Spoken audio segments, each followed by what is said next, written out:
আমি হলাম তানভীর আহমেদ সজীব। আমার একটা ফেসবুক আছে তানভীর সজীব নামে। আমি এখানে 2019 সালে জিমটা শুরু করি। আর এখান থেকে আমার মোটামুটি একটা পরিচয় অর্জন হয়েছে। আমাকে তানভীর সজীব নামে সবাই। আমি এক্স-মিস্টার বানাচ্ছি। জিম আমাদের কেন করা উচিত? জিম হলো সুস্থতার জন্য সবচেয়ে বড় একটা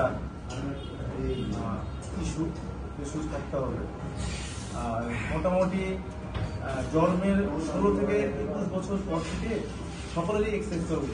এক্সারসাইজ করলে মেধা বিকাশ করবে, তারপরে সুস্থ শরীর থাকবে, ঘুম ভালো হবে,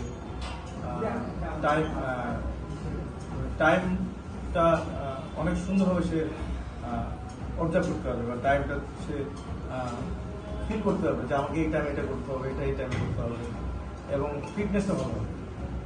এইটাও জিম করা যাবে।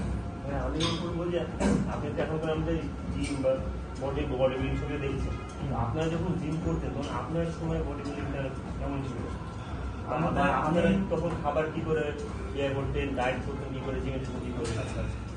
আমি 97-এ যখন বডি বিল্ডিং শুরু করি তখন আমার বয়স 17 বছর। 17 বছর বয়সে যখন আমি আমাদের রাজশাহী বলে ওখানে যখন যাই তখন আমি খুব পাতলা ছিলাম। মোটামুটি আমার ওজন ছিল 45 থেকে 47 কেজি। অনেক কম পাতলা ছিলাম। আমি খুব ভয় পেতাম সবাইকে, এবং স্কুল ফ্রেন্ডদেরকেও ভয় পেতাম। পরবর্তী যখন স্কুলের ছেলেমেয়েরা আমাকে ধাক্কাধাক্কি করতো, আমার খুব মাইন্ড লাগতো যে আমি কিছু করতে পারছি। পরবর্তীতে আমার মাথায় আসলো যে আমাকে স্ট্রং হতে হলে আমাকে এক্সারসাইজ করতে হবে। এক্সারসাইজ যখন আমি শুরু করার 17 বছর বয়সে শুরু করি তখন আমাকে রাজশাহী বলে দিতে ছিল না। সেই সময় আমি অনেক চেষ্টা করার পর অনেক মাধ্যম দিয়ে আমি সেইখানে ইনকাম হতে পারি। তখন আমি মোটামুটি 1 বছর ফ্রি হ্যান্ড করেছি। 1 বছর ফ্রি হ্যান্ড পুশ আপ করেছি, পুশ আপ দিয়েছি, ক্লিন আপ দিয়েছি, ডিপ দিয়েছি, এই ওয়ার্কআউটগুলো করতাম। পরে 1 বছরের মধ্যে আমার একটা ভালো কাটিং চলে আসলো। আশা করলাম সিনিয়ররা আমার দিকে চোখ দিল। ওইখানে আমার বডি বিল্ডিং এর প্রথম জীবনযাত্রা শুরু। আরো কিছু রেজাল্ট আছে, আপনি প্রশ্ন করেন, আমি প্রশ্ন করতে পারি। মানে আপনি মোট 1 বছর আপনি ফ্রি হ্যান্ড করেছেন। এখনকার যেটা আপনার জেনারেশন কেউ তো 1 বছর ফ্রি হ্যান্ড করতে চাই না, তো এখন তাদের মানে ফ্রি হ্যান্ড করলে, হ্যাঁ দাদাকে বলছি যে আপনি একটা চারা গাছ যদি রোপণ করেন তাকে সময় দিতে হবে সেই গাছে ফল আনার জন্য। এখন যে আমি এসে ওয়েট ধরলাম, সেই ওয়েটে আমার বডি হবে, কিন্তু বডি দীর্ঘস্থায়ী হবে। এই দীর্ঘস্থায়ী করতে হলে অবশ্যই মোটামুটি 6 মাস, এখনকার জেনারেশন 6 মাস। আমাদের সময় 1 বছর 1.5 বছর ছিল। এখনকার জেনারেশন এতদিন ধৈর্য ধরে ওয়েট ছাড়া থাকতে হবে। এর জন্য এখনকার জেনারেশনে 6 মাস যদি সে একটু ফ্রি হ্যান্ড ব্যায়াম করে তাহলে তাদের বডিটা অনেক স্ট্রং থাকবে। আপনার ওজন যখন 65 ছিল তখন আপনি জিম শুরু করেন, তো আপনার এই জিনিসটা মনে হয় যে আমি এখন জিমে যাচ্ছি এত কম ওজনে, আমি কিছু করতে পারবো কি পারবো না, এরকম কোনো মনের মধ্যে? হ্যাঁ, এরকম আসছে। আমি যখন জিমে যাই তখন আমাদের ফ্রেন্ড ছিল আমার বয়সী, অন্য রাকিব, সে এখন পৃথিবীতে নাই, আল্লাহ তাকে বেশ করুক। আমি যখন গেছিলাম তো আমাকে একটা মানে ইনসাল্ট মনে করছিল, হ্যাঁ তোমাদের জিম হবে, তুমি পাতলা, তোমাদের হবে না, তুমি এখানে আসো, এরকম একটা কথা বলেছিল। তো সেটা আমার মাথাতে আসে এখনো। আমি ওটাকে এখনো মনে করি যে আসলে মোটিভেট করেছি যে না, আমার করতে হবে। যে সেই 6 মাসের মধ্যে থেকে 8 মাসের মধ্যে আমার বডি তৈরি করে দিয়েছি অলরেডি। এত আমার জেদ হয়েছিল, এবং বাসাতেও আমি অনেক ব্যায়াম করতাম। সেই সময় যেটা না বলে নয়, আমাদের তো বাসাতে আমার ছিল না, আমি শিলপাটা দিয়ে ব্যায়াম করতাম। শিলপাটা দিয়ে ব্যায়াম করতাম, এবং আমার জীবনের শুরুটা শিলাপাটা। সেটা হচ্ছে অনেক আগে রান্না থাকতো ভুট্টা দেওয়া।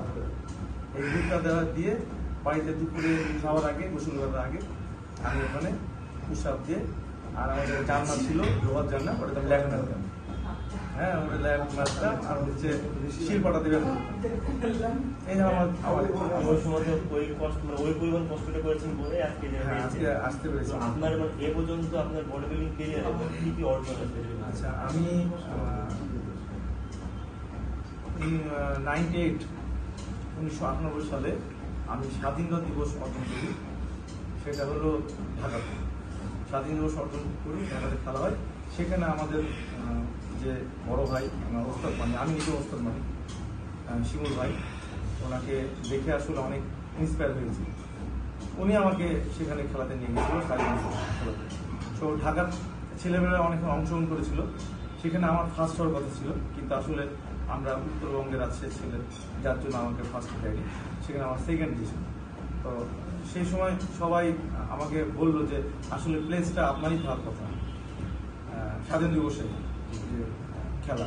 সেখানে আমার কাছে ছবিটা আছে, এখনো দেখলে আমি মাঝে মধ্যে মানে হাস্যকর মনে হয় যে আমি এত সুন্দর ফিজিক্স নিয়ে যদি দাঁড়ালাম আর আমাকে সেকেন্ড করে দাঁড়ালাম। তারপরে চেষ্টা করলাম যে না, আমি আগে যাই, আমাকে আগাতে হলে 16-20 হতে হবে, তাহলে আমি রেজাল্ট করতে পারবো। তারপর থেকে আমার মিশন শুরু হলো 98 থেকে। মানে আপনি 98 এর পরে আপনি কি কি হওয়ার জন্য 98 এর পর আবার 2001-এ আমি ন্যাশনাল খেলেছি, ওখানে প্লেস আছে। তারপরে সবগুলো যে কটা আমি ন্যাশনাল প্লেস করে সবগুলো 4-এর মধ্যে। একবার 2005-এ মিস্টার বাংলাদেশ আমি ইয়ে পেয়েছি, অর্জন করেছি। আর 2003-এ 2004-এ হচ্ছে বাংলাদেশ গেমস, এখানে আমি প্লেস করেছি 4-এর মধ্যে। তারপরে 2003-এও আমি থার্ড প্লেস করেছি, 2006-এও প্লেস করেছি। অবশ্য প্রত্যেকটা বছরেই আমি যেসব বছরগুলোতে আমি অংশগ্রহণ করেছি সেগুলোতে সবগুলোতে আমার 4-এর মধ্যে রেজাল্ট ছিল, প্রত্যেকটা 4-এর মধ্যে। এবং যেটাতে আমি মিস্টার বাংলা ছিলাম ওটাতে আমাদের মোটামুটি 52 জন ছিল, 52 জন ছিল মধ্যে আমি মানে সবচেয়ে 52-এর মধ্যে আমি তখন সেই সময় মিস্টার বাংলা হিসেবে। জীবনটা কেমন উপভোগ করছেন? আসলে জীবনটা জিম জগতে থাকলে আমাদের সাথে অনেক বন্ধু বান্ধব তারা অনেক ঝিমিয়ে গেছে। আমি এখন এক্সারসাইজ করছি, আল্লাহ আমাকে হায়াত দিলে আমি আরো এক্সারসাইজ করে যাবো। আর সুস্থ শরীর সুন্দর মন, এটা আসলে বলার অবকাশ নেই। আমার অনেক টাকা আছে কিন্তু আমি সুস্থ নাই, টাকার কোনো দাম না। আর আমরা এমনি যখন রাস্তায় দেখি একটা 40 বছর 45 বছর লোকে দেখি স্কিন এখনই মানে ঢিলা হয়ে গেছে, বা ঠিক মতো চলতে পারে না, হাঁটতে পারে না, বা খাবারে অনেক রেস্ট্রিকশন থাকে, সুগার খাওয়া যাবে না, মানে অনেকের বাধা নিয়মের মধ্যে জীবনটা। তো সেই ক্ষেত্রে আপনি এখন সবকিছু করতে পারেন, সবকিছু খাওয়া দাওয়া করতে পারেন। তো আপনাকে এখন এই জিনিসটা মনে হয় যে তখন আপনি জিম করেছেন বলে আপনি এখন অবভিয়াসলি আমি জিম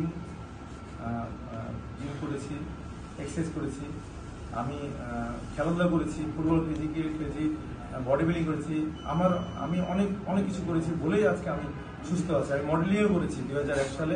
আমি প্রথমে একটা চ্যানেলের প্রোগ্রামে মডেল ছিলাম, এটা অনেকেই দেখেছে সেই সময়, জানে যারা আমাকে দেখেছে তারা জানে।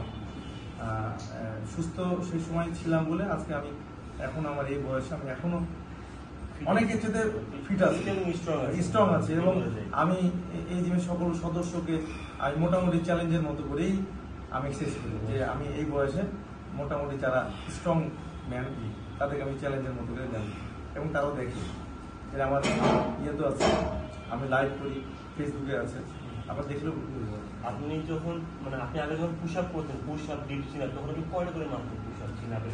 আমি মোটামুটি যখন ফ্রি হ্যান্ড ব্যায়াম করি মোটামুটি আমি 1 লক্ষেরও বেশি মনে পুশ আপ মেরেছি সব মিলে।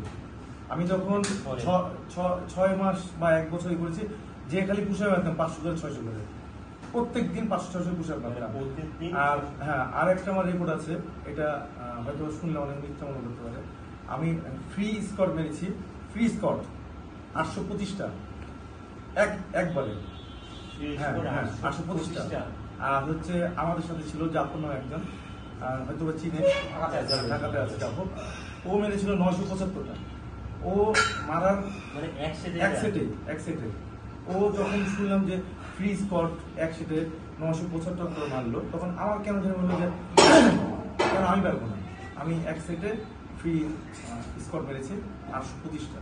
এটা কিন্তু আমার জন্য মানে বিশাল, আমার মনে আছে। ইউএসের মতো মুখের কথা না। এখন বর্তমানে 25-30টা মাত্র ওই জন্য আমি অনেকটা সুস্থ আছি এবং হার্ড ওয়ার্ক করেছি বলে আজকে এ পর্যন্ত দাঁড়িয়ে থাকতে পারছি, ঘুরে থাকতে পারছি, সব রসন করতে পারি। অসংখ্য ধন্যবাদ আপনাকে আমাদের সঙ্গে সময় দেওয়ার জন্য। নেক্সট টাইম ইনশাআল্লাহ পরবর্তী